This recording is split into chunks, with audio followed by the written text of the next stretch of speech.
आखाती देशांतील युद्धस्थितीमुळे आंबा निर्यातीवर संकट. आखाती देशांमधील युद्धस्थितीचा परिणाम आता आंबा निर्यातीवर होण्याची शक्यता व्यक्त केली जात आहे.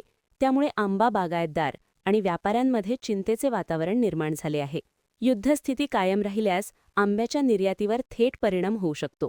विशेषतः रत्नागिरीसारख्या भागातून मोठ्या प्रमाणात आखाती देशांमध्ये आंबा निर्यात केला जातो. निर्यात घटल्यास आंबा बागायतदारांचे मोठे आर्थिक नुकसान होण्याची शक्यता व्यक्त केली जात आहे.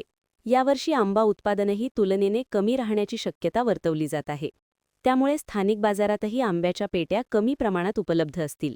मात्र युद्धस्थिती कमी झाली आणि परिस्थिती सुरळीत झाली तर आखाती देशांसह इतर देशांमध्ये आंबा निर्यात वाढेल आणि बागायतदारांना चांगला दर मिळेल, अशी अपेक्षा रत्नागिरीतील आंबा बागायतदार आणि व्यापारी व्यक्त करत आहेत.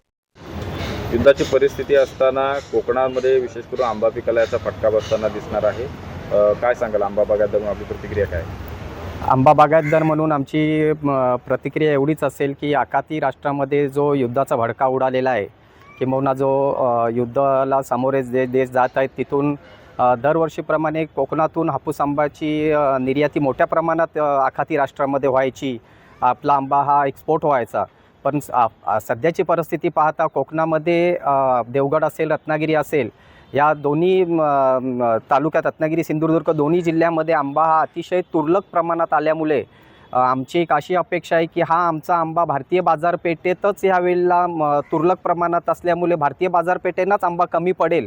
तर किंबहुना आम्ही शेतकरी इथल्या बाजारपेठेत जो आंबा विकला जातो, गुजरात किंवा पुणे असेल, मुंबई मार्केट असेल, इथे जो आंबा आमचा विक्री केला जातो, त्या दलाल असतील त्यांच्याकडून आम्ही अपेक्षा ठेवतो की यावर्षी आम्ही शेतकरी संकटात सापडलेले आहेत. तर अशा संकटसमयी तुम्ही आमच्या आंब्याला इथे जास्तीत जास्त दर कसा प्राप्त होईल तो प्रयत्न करून कोकणी शेतकऱ्यांना यावर्षी ते तरी त्यांनी आधार द्यावा, अशी इथल्या दलालांना आम्ही विनंती करतो. युद्धाचा एकंदर परिणाम झाला असता किंबहुना, कारण की दरवर्षाप्रमाणे आंबा जरी जो आंब्याचा उत्पन्न होतो त्याप्रमाणे आंबा उत्पन्न होतो तर नक्की आम्हाला फटका बसला असता. युद्धाचा फटका सर्वसामान्य लोकांपर्यंत जाऊन पोचत आहे किंवा तो पोचत आहे, परंतु किंबहुना यावर्षी आंबा अतिशय कमी असल्यामुळे आम्हाला वाटत नाही की आखाती देशापर्यंत आमचा आंबा जाण्याएवढी ह्यावर्षी आम्हाला आमच्या देशातच जर बाजारपेठ उपलब्ध करून योग्य दर भेटला तर इथला शेतकरी कुठेतरी मान वर काढेल, अशी आम्ही अपेक्षा ठेवतो. आपलं नाव? माझं नाव इलियास अब्दुल रहमान बंदरी, राहणार पुनस, लांजा.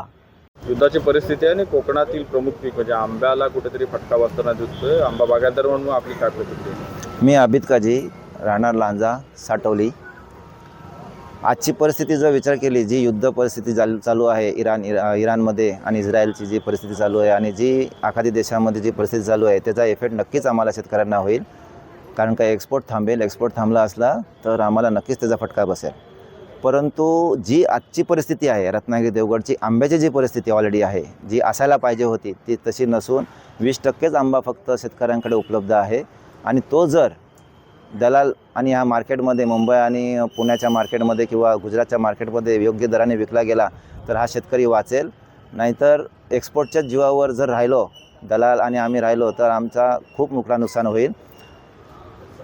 हे युद्ध जे झालेलं आहे ते सगळ्यांसाठी घातक आहे, सगळ्या गोष्टींसाठी घातक आहे.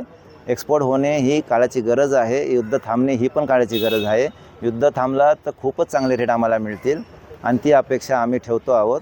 आणि ही अशी अपेक्षा आहे की दलालांकडून की आम्हाला चांगले रेट मिळावे आणि शेतकऱ्यांना त्यांनी वाचवावे, अशी आम्ही त्यांना नम्र विनंती करत आहोत. मध्यपूर्वमध्ये युद्धजन्य परिस्थिती आहे आणि अशातच कोकणामध्ये विशेष करून हापूस आंब्याचा फटका बसण्याची शक्यता आहे. सध्या काय कोकणातील परिस्थिती? आखाती देशातल्या चालू असलेल्या युद्धामुळे आपण आखाती देशामध्ये जो आंबा आहे, हापूस आंबा जो आहे, तो जास्तीत जास्त एक्सपोर्ट करतो. आणि तो एक्सपोर्ट झालेल्या आंब्यामुळे आपल्याला जास्त पैसे मिळत असतात, शेतकऱ्याला जास्त पैसे मिळत असतात, शेतकरी त्यामध्ये समाधानी असतो. यावेळेची ही परिस्थिती अशी विचित्र आहे की आखाती देशामध्ये आंबा जाऊ शकणार नाही अशी दिसते परिस्थिती. युद्ध कधी थांबेल, त्यानंतर कधी एक्सपोर्ट चालू होईल, हे एक्सपोर्ट चालू झाल्यानंतर आपला आंबा तिकडे पाठवणं गरजेचं होतं. तो आंबा जाऊ शकत नाही असं डोळ्यासमोर दिसतंय. मुळात कमी असलेला आंबा, त्यामुळे शेतकरी अडचण आलेला आहे. आणि आखाती देशात आंबा न गेल्यामुळे जो आणखी शेतकरी अडचण येणार आहेत त्यावरती शासनाला आमची विनंती आहे की बाय एअर म्हणजे विमानाच्या माध्यमातून जो आपण आंबा एक्सपोर्ट करणार आहोत त्यासाठी कमीत कमी दरामध्ये भाडं उपलब्ध करून दिलं तर शेतकऱ्यांचा आंबा परदेशात जाऊ शकतो. तो आंबा जर परदेशात गेला तर शासनालाही त्याचा फॉरेन करन्सी मिळू शकते आणि शेतकऱ्यांचा फायदा होऊ शकतो. देशाचा आंबा एक्सपोर्ट झाल्यामुळे देशाला फायदा होऊ शकतो. यामुळे शासनाने याचा विचार करावा आणि त्या प्रकारे शेतकऱ्यांना कशी मदत करता येईल, शेतकऱ्यांचा याच्यामध्ये कसा फायदा काढून देता येईल. कारण मुळातच शेतकरी आधी अडचण आलेला आहे.